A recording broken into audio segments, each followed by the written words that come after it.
우리가 신앙생활하는 데 있어서 가장 큰 적은 무엇일까요?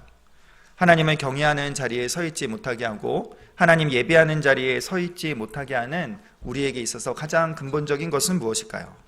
오늘 열왕기 21장의 말씀은 당시 이스라엘의 근본적인 죄악을 보여주고 있습니다. 심판을 받을 수밖에 없는 이유를 설명해 주고 있습니다. 근데 이 문제가 이들이 심판을 받을 수밖에 없었던 그 근본적인 죄는 오늘날 우리에게도 문제가 됩니다.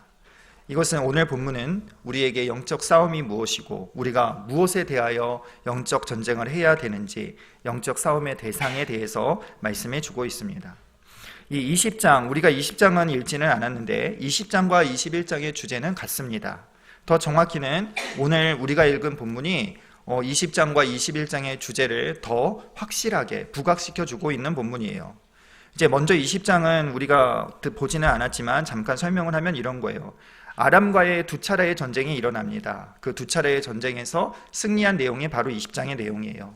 그래서 20장 23절에는 왜 하나님께서 이 전쟁에 손을 들어주셨는지를 설명하는데 바로 아람 왕은 그 이스라엘의 하나님을 자신들의 지역 우상인 것처럼 하나님은 산의 신이니 평지에서 싸우면 우리가 이길 수 있다 이렇게 생각을 한 거예요. 그러니까 하나님을 우상 취급한 거죠. 그래서 하나님은 아합의 손을 들어주면서 하나님께서 누구신지를 알리게 하셨다라는 거예요. 그러니까 아합은 전쟁에 이겼을 때에 그 아람 왕을 진멸해야 되는 겁니다. 그래서 하나님이 누구신지를 알게 해야 된다라는 거예요. 그런데 아합이 전쟁에서 이겼습니다.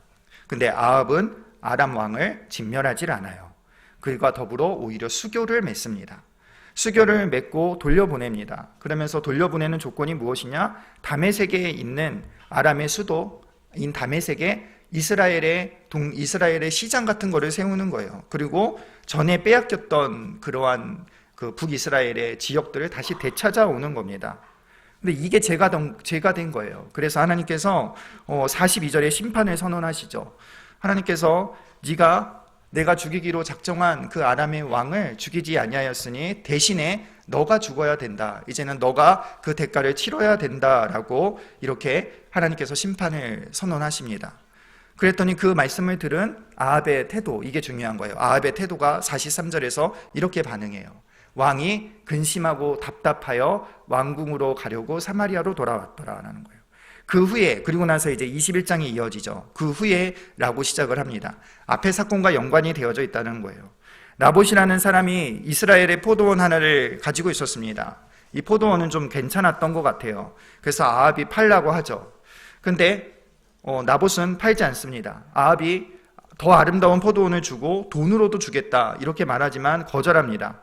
그 거절한 이유는 무엇이냐? 바로 레위기의 말씀처럼 여호와께서 금하셨기 때문에 거절을 한 거죠. 토지를 영구에 팔지 말라. 왜 팔지 말아야 되느냐? 토지는 하나님의 것이다. 그리고 이 토지는 하나님께서 주신 선물이기 때문에 함부로 할 수가 없었던 겁니다. 그래서 여호와께서 금하시기 때문에 나는 팔지 못합니다 라고 하는 율법의 조항을 이야기한 거예요. 그랬더니 아합이 또 이렇게 똑같이 반응을 합니다. 아합은 근심하고 답답해하며 돌아갔다라고 오늘 우리가 읽은 본문에 이렇게 기록되어 있어요. 자, 여기서 근심하고 답답하다는 것이 20장과 21장 사이에서 반복이 되는데 근심하고 답답해하다라는 것을 원어로 말하면 언짢고 화가 났다라는 겁니다. 완악하게 분노했다라는 거예요. 짜증의 정도가 아니라 엄청난 화를 냈다라는 겁니다. 20장의 선지자의 말씀에 대해서 너가 이제 심판을 받을 것이다 라는 선지자의 말씀에 대해서 분노했어요. 그리고 21장에 나봇이 땅을 절대 팔 수 없습니다. 율법이 말하고 있습니다 라는 이 말씀 때문에, 이 말 때문에 또 화가 났습니다. 그래서 불쾌한 감정을 드러내고 있어요. 아합이 왜 그렇게 불쾌하고 왜 아합이 그렇게 화를 냈을까요? 20장에서 왜 그렇게 화를 냈느냐? 그것은요, 보세요. 아합 왕이 땅도 돌려받았어요. 대단한 업적이에요. 그리고 정치적으로 경제적으로 땅을 얻고 그리고 이제는 아람의 우위에 섰어요. 이제는 외교적으로 국제 정세상 어느 정도 위치에 올랐다라는 얘기예요. 그리고 주변 왕으로부터 아람 왕을 살려뒀으니 저 왕은 자비로운 왕이다 라는 칭찬을 받을 수 있는 거예요. 그런데 아람 왕을 죽이느니 돌려보내고 우리가 땅을 얻으면 이게 더 실용적인 거잖아요. 이게 더 왕으로서의 업적이 더 대단한 거잖아요. 여호와인 줄 알게 하리라. 그래서 아람왕을 죽이는 것이 도대체 무슨 소용이냐라는 거죠. 그 한 사람 죽이는 게 도대체 무슨 소용이에요? 여호와의 이름을 알게 하리라. 이거 별로 중요한 거 아니다라는 거죠. 진리를 찾아야 된다라는 거예요. 국제 정세의 우위를 차지해야 되고 땅을 넓혀야 된다라는 겁니다. 나봇도 바보 같은 사람인 거예요. 아합이 보기에는 더 좋은 거 주겠다는데, 돈으로 주겠다는데 뭐 도대체 율법이 그렇게 중요하냐? 그냥 팔아라. 내가 돈으로 줄 테니까 왜 돈 싫어하느냐라는 이러한 감정이 들어가 있는 거죠. 여러분, 이것이 아합의 모습이었다라는 거예요. 한마디로 아합은 어떤 사람이었느냐? 하나님이 없는 사람이었습니다. 아합은 하나님의 이름이 회복되는 것, 하나님이 누구신지를 열방에 알게 하는 거에는 별로 관심이 없었습니다. 율법에 대해서도 별로 관심이 없었어요. 그의 관심은 무엇이었느냐? 자신의 이득에 있었습니다. 그게 아합에게는 중요한 거였어요. 그런데 선지자들이 자꾸 맨날 뭐라 하는 거예요. 바알 섬긴다 뭐라 하고, 또 막 이래저래 하나님의 말씀을 듣지 않고 율법 따르지 않고 바알을 섬기니까 뭐라 하는 거예요. 그러니까 아합은 16장에서부터 등장해서 18장까지 엘리야를 가리켜서 뭐라고 말하느냐? 이스라엘을 괴롭게 하는 자요. 그리고 이제 이 나봇 사건 때문에 심판하러 다시 온 엘리야 선지자를 21장 20절에서 나의 대적자여라고 부르는 거예요. 그러니까 금요일날도 말씀드렸다시피 아합은 처음부터 끝까지 회개한 사람이 아니에요. 처음부터 끝까지 하나님에 대하여 적대적인 태도를 가지고 있던 사람입니다. 근데 왜 그가 그렇게 적대적인 태도를 가졌는가? 그 원인은 이세벨에게 있었습니다. 21장 25절을 좀 보시면은 21장 25절에 이렇게 나와 있습니다. 예로부터 아합과 같이 그 자신을 팔아 여호와 앞에서 악을 행한 자가 없음은 그 이유는 그의 아내 이세벨이 충동하였음이라라는 거예요. 이세벨 때문에 아합이 이렇게 됐다는 겁니다. 그럼 도대체 이세벨은 누구냐? 이세벨은 바알 종교를 이스라엘에 끌어온 사람이에요. 바알 종교는 뭐예요? 바알 종교는 비를 내리는 신이에요. 그러니까 당시의 비는 뭐랑 연결이 되어 있어요? 풍요와 연관이 되어져 있습니다. 그러니까 이 풍요는 뭐예요? 물질 만능주의라는 거예요. 그러니까 바알 우상은 물질 만능주의고 이세벨이라는 사람은 물질 만능주의의 대명사라는 거예요. 그래서 돈을 얻기 위해서 무슨 짓이든지 하는 나봇을 그렇게 죽일 수밖에 없는 이유가 이 여자는 물질 만능주의의 상징이기 때문에 그렇다는 거예요. 어쨌든 이 물질 만능주의가 아합에게 들어왔다라는 거죠. 그런데 그 물질 만능주의의 핵심은 무엇이냐? 그것은 바로 탐욕이라는 거예요. 이 탐욕으로 아합은 몸살이 났어요. 4절에 식음을 전폐하고 누워버립니다. 그리고 그 밭을 차지하니 나봇이 죽었다는 이유도 물어보지 않은 채 자리를 털고 일어나 그 밭을 향해 가는 거예요. 물질 만능주의의 핵심은 바로 탐욕인데 이 탐욕에 젖어 있던 사람이 바로 아합이라는 겁니다. 여러분, 유다가 멸망한 이유가 무엇인지를 오늘 본문이 다시 한번 보여줘요.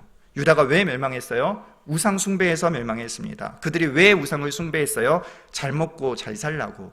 바알을 섬기면 풍요의 신이고 비의 신이니 잘 먹고 잘 살라고 바알을 섬겼다라는 거예요. 그 잘 먹고 잘 살기 위한 그 깊은 마음속에 있는 것이 무엇이에요? 그것이 바로 인간의 탐욕이라는 겁니다. 탐욕은 유다의 모든 죄를 범하게 했어요. 탐욕은 우상을 섬기게 하고, 탐욕은 물질 만능주의로 확장되어져서 그것을 물질을 얻기 위해서 폭력을 행사하고 거짓을 행사하고 모든 악을 행사하던 곳이 바로 이스라엘의 모습이었습니다. 아합은, 유다는 이 탐심 때문에 망했던 거예요. 여러분, 오늘날 교회와 성도의 적은 누구일까요? 하나님을 대적하고 그리고 순종하지 못하게 하는 그 대적은 누구일까요? 그것은 스타벅스 사장이 아니라 탐심이에요. 탐심이, 내 안에 있는 탐심이 하나님을 바로 섬기지 못하게 하고 있다는 거예요.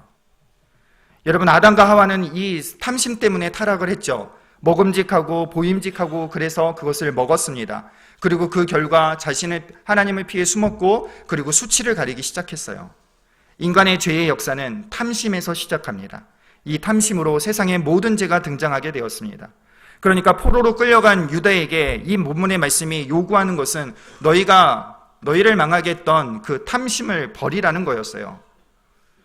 탐심을 버리고 하나님 앞에 돌아오는 것이 이들의 우선적인 임무였다라는 거예요. 하나님 국제 정세를 변하게 해주셔서 우리를 포로된 땅에서 돌아가게 해주세요가 아니라 그들이 먼저 구해야 했던 것은 그들이 하나님 앞에 지었던 그 탐심을 버리고 하나님 앞에 돌아오는 일이 먼저였다라는 겁니다. 그런데 이것은 여러분 자기들 마음대로 되는 일이 아니에요.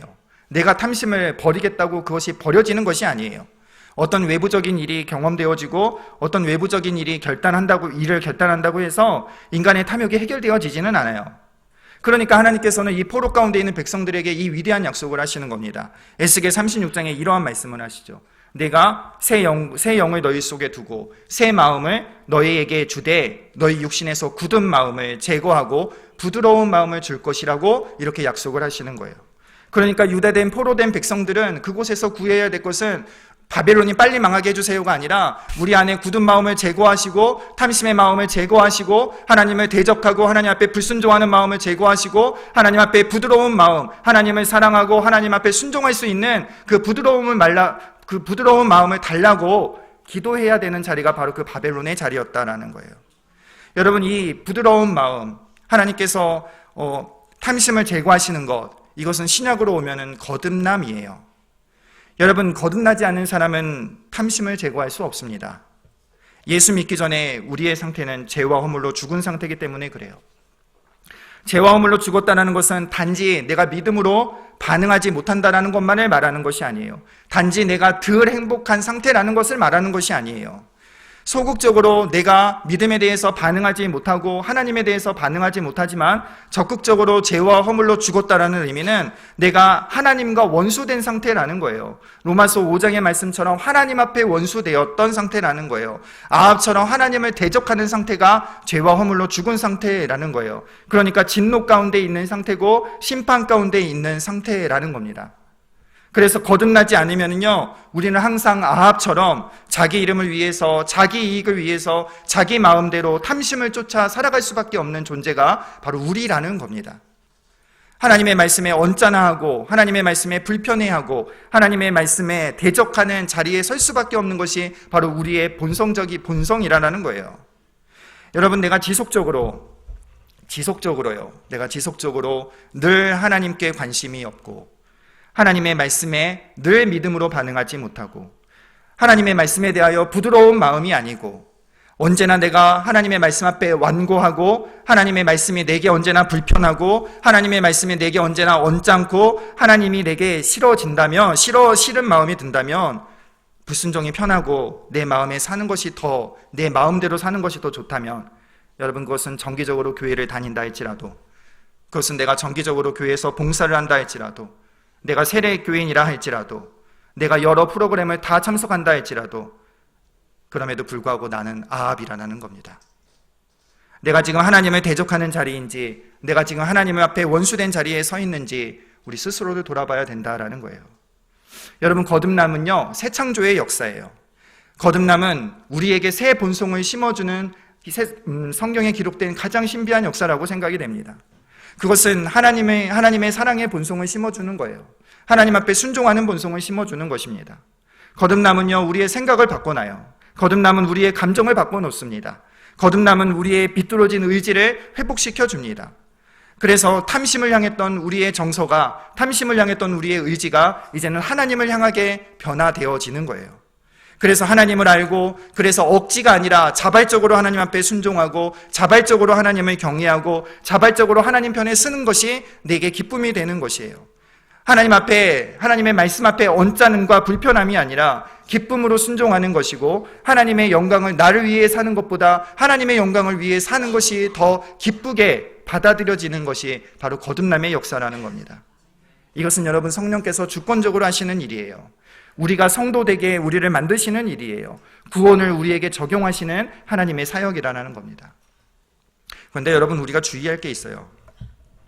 여러분, 결단했다고 내가 정말 예수님 믿는다고 생각하시면 안 된다라는 거예요.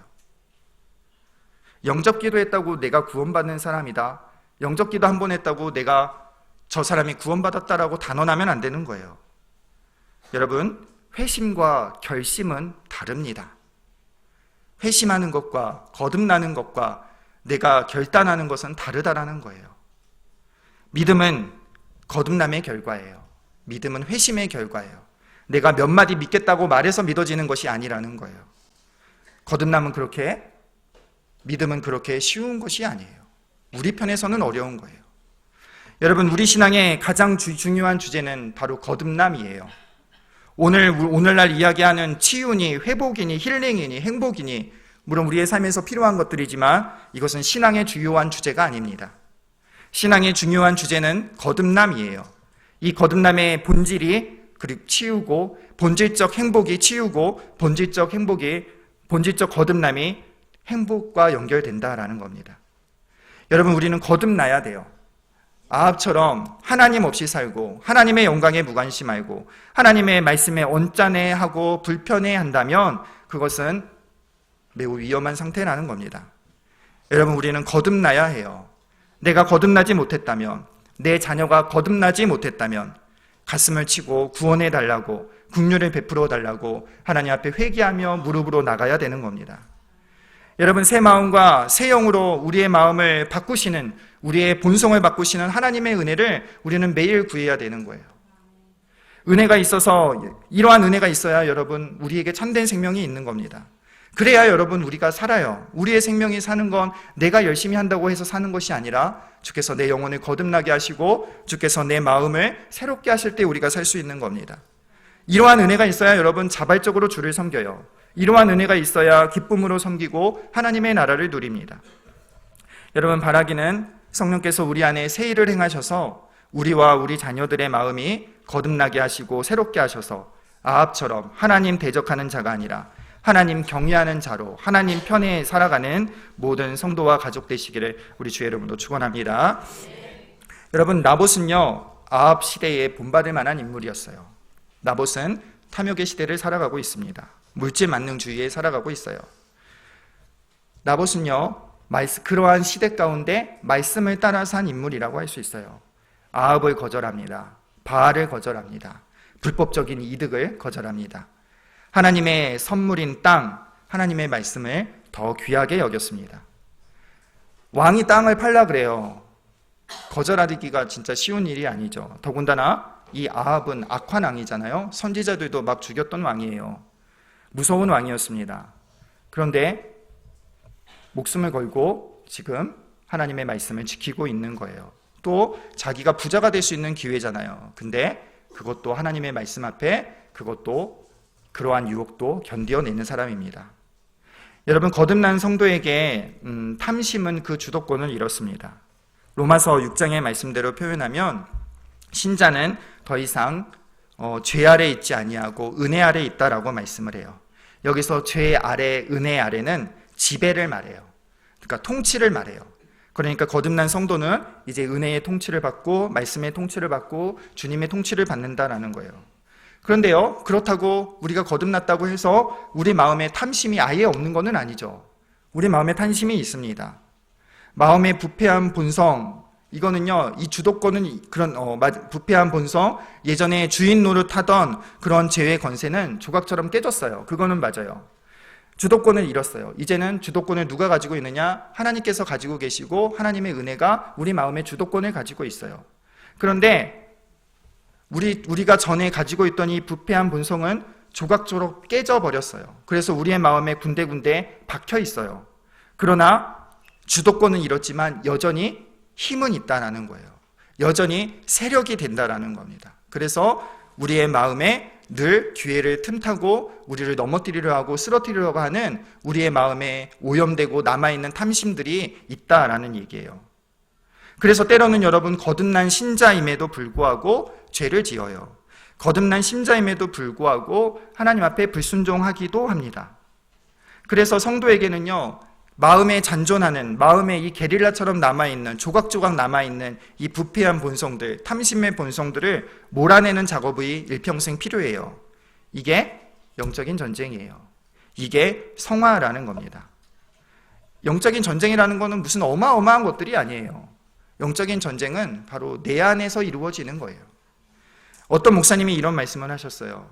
영적으로 전쟁하지 않는 성도는 성도가 아니다. 영적 전쟁이 없는 사람은 그리스도인이 아니다 라고 말하고 있습니다. 맞는 말이에요. 탐심과의 싸움, 정욕과의 자기 싸움, 자기를 십자가에 못 박는 이 전쟁이 없다면 그것은 신자가 아니에요. 이 싸움이 없다라는 얘기는요, 둘 중에 하나예요. 내가 그 적을 완전히 이겼거나 아니면 완전히 정복을 당했거나. 그러니까 완전히 이긴 경우는 불가능하죠. 우리가 세상을 살면서. 그러면 한 가지예요. 영적인 전쟁을 안 한다라는 거는, 못 한다라는 거는 내가 완전히 정복당해 있다라는 거예요. 내가 탐심 앞에, 죄의 권세 앞에 여전히 정복되어진 상태, 거듭나지 않은 상태이기 때문에 영적 전쟁이라는 건 모순이 된다라는 겁니다. 그래서 영적 전쟁은 누구만 하느냐? 성화는 누구만 하느냐? 거듭난 자만이 할 수 있다라는 거예요. 진짜 예수님 믿는 사람만이 영적 전쟁이 가능하다라는 거예요. 영적 전쟁은 여러분 무엇이냐? 잔존하는, 그러한 내 마음에 있는 잔존하는 탐심과의 싸움이에요. 하나님 사랑하지 못하게 하는 것들, 이 탐심을, 이 마음을 날마다 죽이는 겁니다. 하나님 사랑하지 못하게 하고 주님 앞에 순종하지 못하게 하는 그러한 탐심들을 날마다 죽이고, 그리고 적극적으로 내 삶을 하나님의 뜻에 맞추고 하나님의 영광에 드러내는 일에 힘쓰는 것이 바로 이것이 영적 전쟁이라는 거예요. 그런데 여러분, 이 싸움은 대충 해서는 안 돼요. 왜냐하면 적이 생각보다 강하기 때문에 그래요. 대적과 싸우려니 치열하게 전쟁을 해야 됩니다. 나보처럼 목숨 걸고 싸워야 된다라는 거예요. 여러분, 이 일은 쉽지가 않습니다. 특별히 세상은 물질 만능주의예요. 탐심을 만족시켜주는 세상이 물질 만능주의입니다. 욕심이 정당화되는 세상이 물질 만능주의예요. 욕심을 위해서 편법을 쓰고 불법을 저지르는 일이 지혜로운 일이 되어져 있어요. 돈이 양심보다 더 중요합니다. 돈이 진리보다 더 중요해요. 돈이 공의와 정의보다 더 가치 있게 여겨집니다. 우리는 그런 시대를 살고 있어요. 어느 책 제목처럼 대한민국은요, 욕망공화국이에요. 대한민국은 욕망의 지도입니다. 이런 시대에 여러분, 진리를 말하면요, 고리타분해져요. 이런 시대에 진리를 말하면 융통성 없는 사람이 됩니다. 이런 시대에 진리를 말하면 불편해해요. 여러분, 그런데 이러한 물질 만능주의와 이러한 탐욕은 교회 밖에만 있는 것이 아니라 교회 안에도 있어요. 교회 안에 탐심이 들어왔습니다. 그래서 세속주의와 물질 만능주의와 실용주의를 교회에 불러왔어요. 그래서 세상의 경영 방식, 세상의 경제 논리를 가지고 옵니다.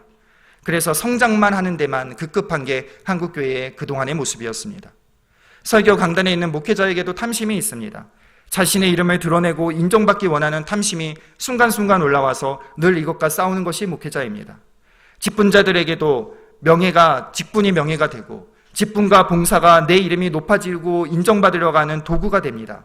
그래서 그 탐심과 싸우는 것이 성도의 모습입니다. 거룩에 대한 것은 전혀 관심이 없어요. 신앙을 이용해서 자기 번역, 내 사업이 잘 되고 내 자녀가 잘 되기만을 바라는 그러한 사람들도 있습니다. 거룩에 대해 관심이 없다라는 거예요. 여러분, 탐심은요, 장소와 시간을 가리질 않아요. 불쑥불쑥 일어나고 포장하고 합리화해서 우리 삶에 고집스럽게 붙어 있으려고 합니다. 그래서 영적인 전쟁은 쉽지가 않습니다. 그래서 피 흘리기까지 싸우라고 성경은 말하고 있는 겁니다. 나보처럼 목숨 걸고 싸워야 되는 것이 이 영적 전쟁입니다. 날마다 탐심이 나를 주장하지 못하도록 성령 따라 말씀 따라 행해야 되는 것이 바로 우리가 싸워야 할, 우리가 성화되어야 할 것입니다. 나를 부인하고 나를 죽이고 힘써서 주님 선택하고 말씀 선택하고 선한 열매들을 택해야 하는 그러한 훈련이, 그러한 전쟁이 우리에게 매일 있어야 된다는 거예요. 그래서 이를 위해서 에베소서는 마음을 새롭게 하여, 여기서 마음을 새롭게 하다는 것은 계속적인 것을 의미해요. 계속해서 우리의 마음을 새롭게 하여서 새롭게 하시는 그 은혜를 구하여서 이 영적 전쟁에 승리하라고 우리에게 말씀하고 있습니다. 그래서 요한계시록은 이렇게 말해요. 모든 수고가 그치는 그날이 있다라는 거예요. 모든 수고와 모든 고통이 그치리니 주 안에서 우리가 안식한다라는 그 계시록의 말씀이 있어요. 우리가 신자로 사는 것이 여러분 그렇게 편한 것만은 아니에요. 세속주의와 싸워야 되고 영적인 싸움을 해야 되고 맨날 성화의 작업을 해야 돼요. 고단해요. 힘듭니다. 그러나 그것이 그치는 날이 이르게 된다라는 거예요. 우리가 하나님 앞에 영화롭게 되는 그날, 우리가 하나님 앞에 영화롭게 되는 그날에 하나님께서 우리의 모든 눈물을 닦으시고 우리의 모든 누더기 같은 옷을 벗기셔서 새 옷을 입히시고 우리에게 영광과 존귀의 간을 씌우시는 그날이 우리에게 예비되었다라는 거예요. 그래서 오늘도 우리는 하나님의 은혜를 구하며 성화의 그 전쟁을 해나가야 된다는 겁니다. 사랑하는 여러분, 우리는 탐심이라는 이 아합이 우리 안에 자리 잡지 못하게 해야 합니다. 우리 안에 자리 잡으면 우리도 모르게 하나님을 대적하는 자리, 하나님을 언짢아 하는 자리, 하나님을 불쾌하게 대할 수 있다라는 거예요. 그러니까 깨어 있어야 합니다. 탐심은 잠을 안 자요. 날마다 성령의 도우심을 구하고 성령을 따라 행하고 순종하여서 영적 전쟁에서 승리할 수 있는 저와 여러분 되기를 우리 주의 이름으로 축원합니다. 여러분, 우리 안에 있는 탐심이 발붙이지 못하게 해야 합니다. 평생 주의 편에 서서 평생 주를 경외하며 평생 주를 예배하며 평생 주를 사랑하는 그 복된 백성, 거룩한 백성, 그리스도께 자라나는 그러한 백성이 되기까지 우리는 탐심을 제거하는 일을 쉬지 말아야 합니다. 이 일에 모두가 참여하여서 하나님 앞에 칭찬받는 영광의 그날에 우리가 거룩한 옷을 입는 저와 여러분 되기를 우리 주의 이름으로 축원합니다. 말씀의 결론을 맺을게요. 유다를 망하게 했던 가장 큰 죄는 탐심입니다. 탐심으로 우상 숭배를 했습니다. 야고보서의 말씀처럼 욕심이 잉태한즉 죄를 낳고 죄가 장성한즉 사망을 낳았습니다. 심판을 불러왔습니다. 유다를 무너뜨리고 교회를 무너뜨리고 오늘날 성도를 무너뜨리는 것은 탐심이에요. 탐심이 인간 죄악의 근본입니다. 하나님 앞에 서지 못하게 하는 가장 큰 대적이에요. 여러분, 10계명 중에 맨 마지막 계명은 탐심을 탐내지 말라라고 하죠. 탐심을 맨 마지막에 두고 있어요. 왜 탐심을 맨 마지막에 두고 있느냐? 앞에 있는 모든 죄는 결국 탐심에서 다 걸리기 때문에 그래요. 간음하지 말라, 도둑질하지 말라, 살인하지 말라, 다 탐심 때문에 나오는 것들이에요. 그래서 탐심은 맨 마지막에 있는 거예요. 또 탐심을 맨 마지막에 둔 이유는 하나님의 주권적인 은혜가 아니면 10계명을 절대 지킬 수 없다라는 것을 알려주는 거예요. 그래서 율법이 우리를 그리스도에게로 데려가는 초등교사라는 겁니다. 성령께서 거듭나게 하시는 사역은요, 이 탐심의 주도권을 파괴하는 사역이에요. 그리고 우리를 성화시키는 사역은, 성령께서 성화시키는 사역은 남은 탐심을 제거하시는 사역이에요. 다시 말씀드릴게요. 성령께서 거듭나게 하시는 그 사역은 탐심의 주도권, 우리 마음에 있는 죄의 주도권을 깨시는 거예요. 그리고 성령께서 우리 안에 내주하셔서 우리 안에 말씀하셔서 우리를 성화시키는 그 사역은 남은 탐심을, 잔존하는 탐심을 계속적으로 제거해 가시는 구원의 사역이라는 겁니다. 이 일에 순종하는 것이 영적 전쟁이에요. 날마다 여러분, 이 영적 전쟁에 승리함으로 하나님을 대적하며 언짢아하는 삶이 아니라 하나님 경외하는 자리, 하나님의 말씀에 순종하는 자리에 서서 종일토록 영원토록 하나님 즐거워하며 하나님의 나라가 우리 심령에, 하나님의 나라의 의와 화평과 희랑이 우리의 가정과 우리의 삶에 온전히 임하는 그러한 은혜가 있기를 우리 주의 이름으로 축원합니다.